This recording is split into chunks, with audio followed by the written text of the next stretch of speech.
Si les confidences de Louane Emera sont rares, lorsqu'elle accorde un entretien qui la passionne, elle n'hésite pas à s'épancher même sur des sujets les plus intimes.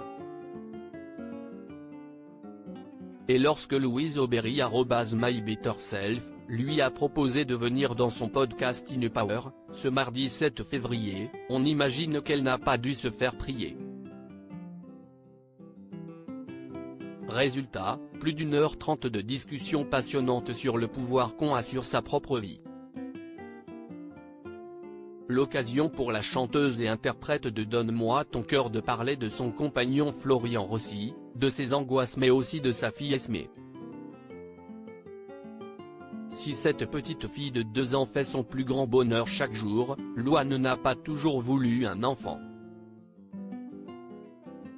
Depuis petite fille, elle s'imaginait devenir maman mais à un moment de sa vie, elle a fini par douter et inquiète, elle a même pensé le contraire.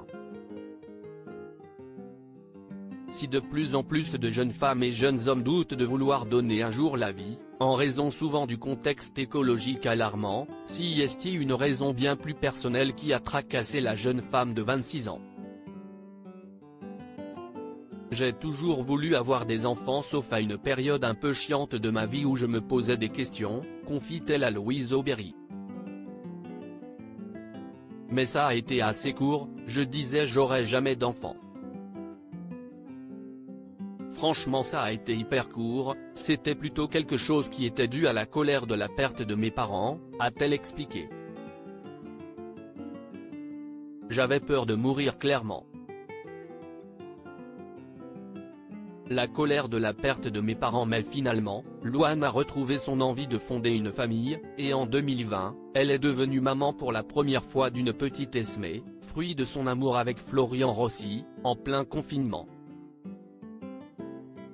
Et si elle a encore des angoisses, avec lesquelles elle apprend à vivre au mieux notamment grâce à l'aide de psy, elle avoue que sa vie ressemble exactement à ce dont elle rêvait plus jeune. J'espérais ma vie comme ça, je l'imaginais comme ça donc je suis hyper contente, a fait savoir celle qui a été révélée par The Voice. Au final, aujourd'hui, j'ai totalement la vie dont la mini-moi de 8 ans rêvait.